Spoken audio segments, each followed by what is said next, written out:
good place to start is climate change, because it's very much on our agenda, and politically you can see the differences between the two worlds.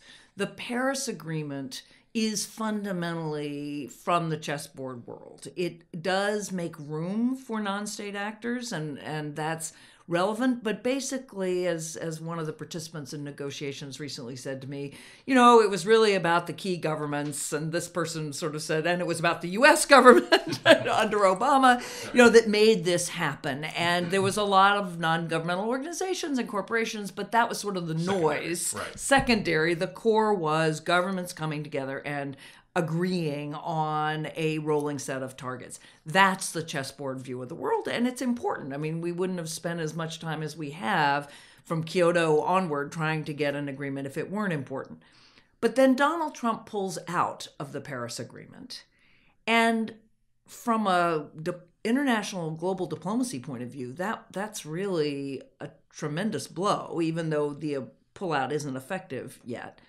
But the next day, the Michael Bloomberg and the C40, which are 40 cities that are important, but the Global Covenant of Mayors, that's 7,000 cities around the country.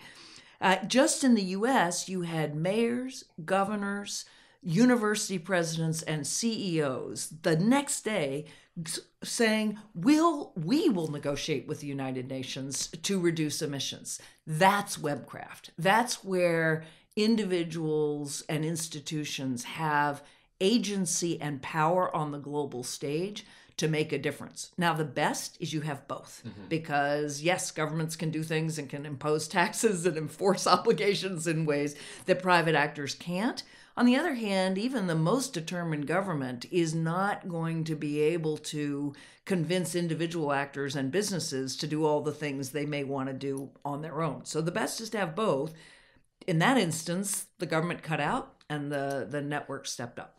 And it's happening independent of centralized government. Absolutely. That's the point. Absolutely. Yeah. And the great thing is, Mayor Bloomberg was a mayor of a very important city in New York. But after that, he's a very wealthy person. He's got a foundation. But anybody could organize those cities. You could go to the Global Conference on Mayors. You could, anybody could organize a group of non-governmental organizations. Business, you can go to the Chamber of Commerce and try to organize business. So it creates much more agency without government.